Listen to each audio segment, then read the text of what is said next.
Neste momento, nós temos o presidente do Senado, Rodrigo Pacheco, que vai falar e a gente acompanha ao vivo. No ano de 2021, quero enaltecer o trabalho do relator, senador Márcio Bittar, a presidência da comissão, deputada Flávia Arruda, e é mais um ato muito importante do Congresso Nacional, em razão de todo o atraso havido na aprovação do orçamento. E uma vez aprovado, passaremos imediatamente para a deliberação, discussão, formação da Comissão Mista de Orçamento para o ano de 2022.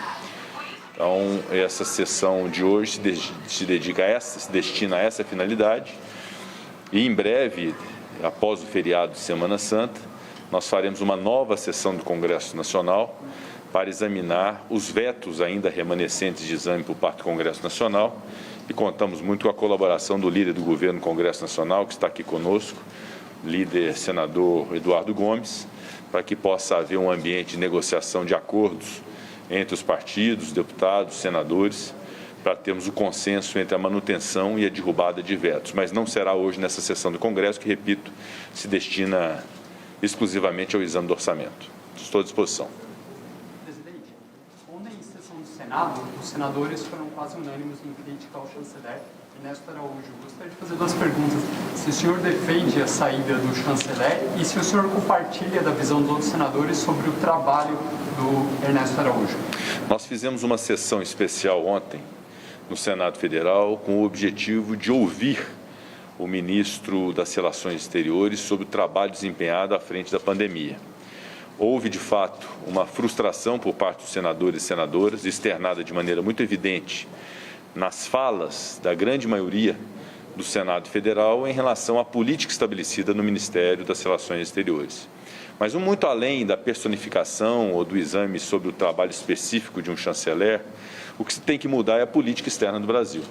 Evidentemente que ela precisa ser aprimorada, melhorada, as relações internacionais precisam ser mais presentes, num ambiente de maior diplomacia. Isso é algo que está evidenciado a todos, não só no Congresso Nacional, mas a todos os brasileiros que enxergam essa necessidade do Brasil ter uma representatividade externa melhor do que tem hoje. Mas o senhor defende a saída do ministro Ernesto? Essa questão de saída ou de entrada de ministros, eu considero que só pode demitir aquele que admite. Esse é o papel do presidente da República, é uma prerrogativa do presidente da República e ele haverá de tomar as melhores decisões para poder melhorar o governo. De nossa parte, no Congresso Nacional, o que nós temos buscado é colaborar. Todos são testemunhas do trabalho que a gente tem desempenhado, de busca de pacificação, de união, de trabalho sério, de produtividade. Nós buscamos ajudar o Brasil. Isso envolve sermos colaborativos com o governo naquela pauta que interessa ao Brasil. Obviamente que há as críticas estão externadas em relação à política externa do Brasil e cabe ao presidente decidir quem é o melhor nome para ser o chanceler do Brasil, se é o ministro atual ou se é outro ministro.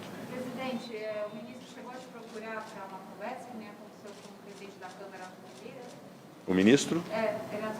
Não, absolutamente. O último contato que tive foi ontem na sessão do Senado Federal, 5 horas e 20 minutos de sessão, em que o ministro das Relações Exteriores respondeu às indagações dos senadores e das senadoras. Foi o último contato que tive com Sua Excelência. Na opinião do senhor, o trabalho do ministro Ernesto Araújo atrapalhou ou ajudou o Brasil de que forma no cenário internacional? Eu considero que nós tivemos muitos erros no enfrentamento dessa pandemia. Um deles foi o não estabelecimento de uma relação diplomática, de produtividade, com diversos países que poderiam ser colaboradores desse momento agudo de crise que nós temos no Brasil.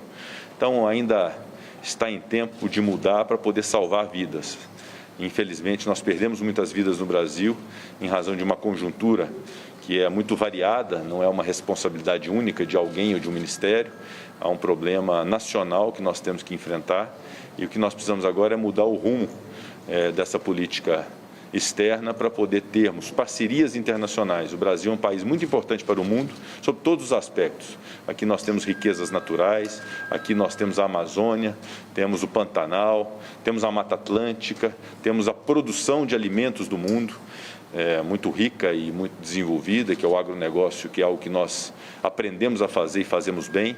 Então, o mundo depende muito do Brasil e, nesse momento, nós fizemos esse apelo internacional através de uma iniciativa da Comissão de Relações Exteriores do Senado, presidida pela senadora Cátia Abreu, para que houvesse uma ajuda internacional ao Brasil. Isso passa necessariamente, invariavelmente, pelo Ministério das Relações Exteriores, que tem que estar conectado com o Congresso Nacional, mas, sobretudo, tem que ter uma política muito séria com esses países que podem nos ajudar nesse momento. Presidente, como o senhor recebeu a declaração do presidente Lira de um sinal amarelo para o governo, o discurso que ele fez ontem no plenário?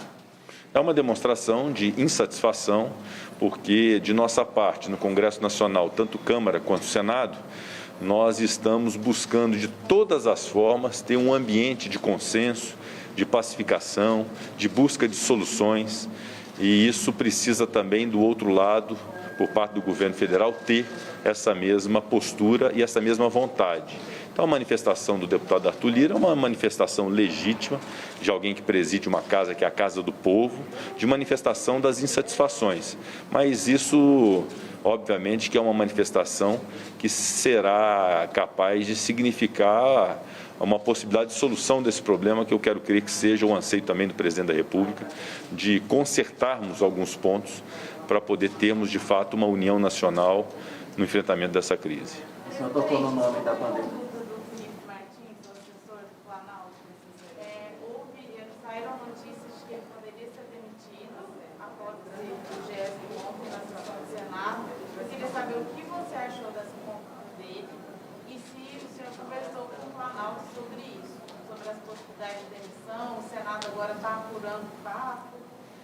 Bom, uma vez apontado o fato pelo senador Randolfo Rodrigues, líder da oposição, de que teria ocorrido esse fato, eu imediatamente determinei à Secretaria-Geral da Mesa que colhesse as imagens e as encaminhasse à Polícia Legislativa do Senado Federal para que, através de um procedimento próprio, investigue o fato, materialize a conduta através das provas que devem ser constituídas no procedimento, identifique-se a autoria e se avalie a tipicidade penal do fato.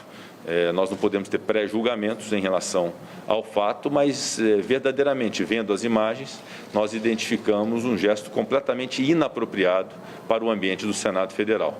Nós queremos aqui, uma vez mais, repudiar todo e qualquer ato que envolva racismo ou discriminação de qualquer natureza, repudiar qualquer tipo de ato obsceno também, caso tenha sido essa a conotação no Senado ou fora dele.